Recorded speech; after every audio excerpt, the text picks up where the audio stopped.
কাইলৈ উদ্বোধন হ'ব লাভলীনা বক্সিং একাডেমি। মুখ্যমন্ত্ৰী ডক্টৰ হিমন্ত বিশ্ব শৰ্মাই উদ্বোধন কৰিব একাডেমিখন। উদ্বোধন অনুষ্ঠানৰ বাবে উৎক্ষেপ হৈ আছে অসম গৌৰৱ অলিম্পিয়ান লাভলীনা বৰগোহাঁই। একেই উৎকণ্ঠা লাভলীনাৰ পিতৃ মাতৃ আৰু শুভাকাংক্ষীৰ মাজত। ৰাজ্যৰ চুকে কোণে লুকাই থকা প্ৰতিভাৱান খেলুৱৈসকলক এখন মঞ্চ দিয়াৰ উদ্দেশ্যে অলিম্পিয়ান লাভলীনা উত্তৰ গুৱাহাটী চন্দ্ৰাত নিৰ্মাণ কৰিছে একাডেমিখন। নিজৰ আৰ্জিত ধন খৰচ কৰা হৈছে একাডেমিখনৰ বাবে। বহুতে বেছি ভাল লাগিছে, যিহেতু সকলোৱে গম পাইছে যোনটো মোৰ সপোন আছিলে এটা বক্সিং একাডেমি অপেনিং কৰাৰ, আৰু সেইটো কালিলৈ দিঠক হ'ব গৈ আছে। আৰু লগতে তাতোতকৈ ডাঙৰ কথা যে আমাৰ মুখ্যমন্ত্ৰী ডাঙৰীয়া উপস্থিত থাকিব কাইলৈ। মোৰ এই বহুত স্পেচিয়েল ডেটোত তেওঁ থাকিব, তাৰ বাবে মোৰ বহুতেই বেছি ভাল লাগিছে। তেওঁক বহুত ধন্যবাদ জনাইছোঁ। আৰু সকলোৰে আশীৰ্বাদতে ক'ৰবাত নহয় ক'ৰবাত ষ্টাৰ্ট কৰিব পাৰিছোঁ এই একাডেমিটো। আৰু সকলোৰে ছাপোৰ্ট আছে, সকলোৰে পৰা আশীৰ্বাদো বিচাৰিছোঁ। আৰু লগতে চেষ্টা কৰিম যাতে ইয়াত ভাল প্লেয়াৰ উলিয়াব পাৰোঁ অনাগত টাইমত, যাতে অলিম্পিয়ান তথা আমাৰ ইণ্টাৰনেশ্যনেল লেভেলৰ ল'ৰা ছোৱালী, নেশ্যনেল লেভেলৰ কাৰণে ল'ৰা ছোৱালী যাতে মই ইয়াৰ পৰা উলিয়াব পাৰোঁ।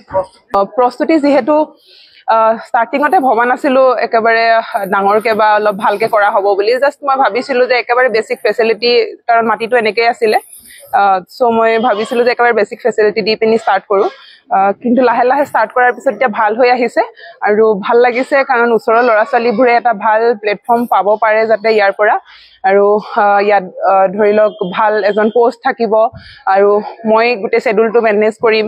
আৰু এটা জিম আছে, তাতো ভালদৰে যাতে ট্ৰেইনিং কৰিব পাৰে, ফিজিঅ' সেই সকলোখিনি আমি ফেচিলিটি ৰাখিম বুলি ৰাখিবৰ কাৰণে চেষ্টা কৰিছোঁ, যাতে যিমানখিনি পাৰোঁ চেষ্টা কৰি গৈছোঁ। আগলৈ দেখোঁ কি হয়। আৰু স্থানীয় ল'ৰা ছোৱালীবোৰ যিহেতু একেবাৰে গাঁও অঞ্চল হয়, চ' মই ইয়াত একেবাৰে ফিজ বহুত বেছি ল'ব নোৱাৰি, চ' একেবাৰে বেছিক এটা ফিজ ৰখা হৈছে, যাতে আমি কোচজনৰ যোনটো চেলেৰি হয় সেইটোকে যাতে তাৰ পৰা দিব পাৰোঁ। আৰু বেলেগ ধৰণে একো ভবা হোৱা নাই, চেষ্টা কৰিম যাতে নিজৰ পৰা কিমান দিব পাৰোঁ, মোৰ তাৰহে প্ৰচেষ্টা থাকিব। আৰু অনাগত সময়ত যদি কোনোবাই সহায় কৰে ধৰি লওক, তেনেহ'লে নিশ্চয় আৰু ভাল কৰিব পাৰিম বুলি মই ভাবোঁ। ৰাজ্যৰ চুকে কোণে লুকাই থকা প্ৰতিভাৱান খেলুৱৈসকলক এখন মঞ্চ দিয়াৰ উদ্দেশ্যে অলিম্পিয়ান লাভলীনা উত্তৰ গুৱাহাটী চন্দ্ৰাত নিৰ্মাণ কৰিছে একাডেমিখন। নিজৰ আৰ্জিত ধন খৰচ কৰা হৈছে একাডেমিখনৰ বাবে। মাহিলী 500 টকাত ল'ব পাৰিব বক্সিঙৰ প্ৰশিক্ষণ। একাডেমিখনৰ বাবে পাটিয়ালাৰ পৰা অনা হৈছে উন্নত মানদণ্ডৰ সামগ্ৰী।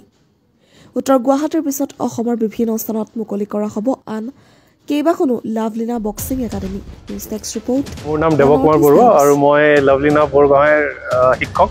মই আৰ্ট অফ লিভিঙৰ তাই যেতিয়া কোৰ্চ কৰিছিলে, চ' সেই সুযোগটো মই আৰু মোৰ ৱাইফ বিভা বৰুৱাই পাইছিলে।